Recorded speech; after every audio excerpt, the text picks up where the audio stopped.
Bake with me while I explain the public law concept of rule of law. Welcome back to my weekly series, and today we're going to be baking one of my most favourite things to bake, which is raspberry and white chocolate cookies. Okay, so one of the most important concepts in public law is something called the rule of law. The easiest way to think about it is through baking. Imagine if every time somebody made raspberry white chocolate cookies, the recipe randomly changed depending on who was baking them.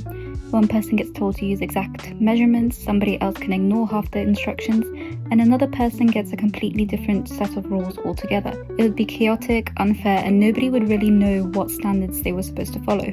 The rule of law is basically the opposite of that. The idea is that everyone should be subject to the same legal rules. Not just ordinary people, but governments and people in positions of power too. Nobody is supposed to be above the law. And another really important part of rule of law is legal certainty. People should be able to understand the rules that apply to them and predict how these rules will be enforced. Because realistically, law doesn't mean much if they're applied inconsistently or unpredictably. A really important figure linked to the rule of law is A.V. Dicey, who believed that government power should always be limited by law. It's not just talking about rules existing, it's about making sure that the power is exercised fairly and consistently. And maybe all public law should just be explained through baking.